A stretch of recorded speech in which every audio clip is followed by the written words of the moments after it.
एक छोटा सा गांव था। नाम था जुगनू गांव। जितना सुंदर नाम उतना ही सुंदर था ये गांव। इसी गांव में रहता था एक लड़का, जग्गू। जग्गू अपनी माँ और बहन के साथ रहता था। वो दोनों से बहुत प्यार करता था, लेकिन वो लोग इस गांव के सबसे ज्यादा गरीब थे। जग्गू का सपना था कि उसके पास ढेर सारा पैसा हो, एक बड़ा सा घर हो, महंगी महंगी गाड़ियां हो। एक दिन जग्गू खेत में काम कर रहा था। तेज धूप थी, पसीना बह रहा था। तभी उसकी नजर जमीन में कुछ चमकने वाली चीज पर पड़ती है। वो हैरान होकर सोचता है, ये सोने से बना लैंप यहाँ किसने छुपा के रखा। वो उसे उठाता है और उस पे जमी धूल को साफ करने लगता है। तभी अचानक उस सुनहरे चिराग से निकलता है एक भयानक रूप वाला जिन। जग्गू घबरा जाता है। जिन बोलता है, मैं तेरी कोई भी 3 इच्छाएं पूरी कर सकता हूँ, लेकिन ध्यान रहे, हर इच्छा के बदले में तू अपनी कोई कीमती चीज खोएगा। जग्गू सोचता है, मेरे पास तो वैसे भी कुछ कीमती है ही नहीं। और वो कहता है, मेरी पहली इच्छा है, मुझे बहुत सारा पैसा चाहिए।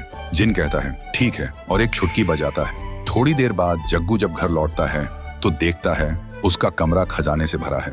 सोना, हीरे, पैसा। जग्गू की आंखों में चमक आ जाती है। लेकिन अगले ही दिन सीढ़ियों से उतरते वक्त उसकी माँ का पैर फिसल जाता है और उनकी आंखों से दिखना बंद हो जाता है। जग्गू कुछ समझ नहीं पाता।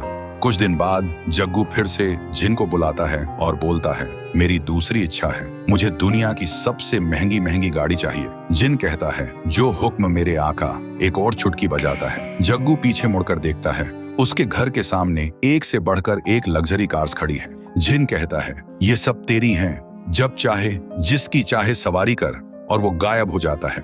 जग्गू एक गाड़ी में बैठता है और मजे से चलाने लगता है। उधर उसकी बहन स्कूल से घर लौट रही होती है और तभी जग्गू की गाड़ी उसकी बहन से टकरा जाती है। जग्गू तुरंत गाड़ी से उतरकर उसके पास भागता है। वो देखता है उसकी बहन की सांसें रुक चुकी हैं। अब जग्गू समझ गया था, हर एक इच्छा के साथ कुछ बुरा जरूर हो रहा है। वो अंदर से टूट चुका था। तभी जिन फिर से आता है और कहता है, तेरी तीसरी इच्छा क्या है बता। जग्गू रो रो कर कहता है, सब कुछ वापस ले लो और मुझे मेरी माँ की आंखें और मेरी बहन वापस चाहिए। जिन मुस्कुराता है और कहता है, पहली बार किसी ने अपनी इच्छा त्याग कर किसी की जान मांगी है। वो एक छुटकी बजाता है और हवा में गायब हो जाता है। अब सब कुछ वापस पहले जैसा हो जाता है। माँ की आंखों की रोशनी वापस, बहन जिंदा। जग्गू फिर से गरीब बन गया था, लेकिन अब उसके चेहरे पर सुकून था। एक दिन एक कचरा उठाने वाली गाड़ी आती है। जग्गू उस चिराग को कचरे में फेंक देता है और कहता है, मैं अमीर बन गया था, लेकिन अकेला भी हो गया था। अब मैं गरीब हूँ, पर सब मेरे साथ हैं। कचरा उठाने वाला उस गाड़ी को नदी के किनारे ले जाता है और जैसे ही वो कचरा फेंकने के लिए उतर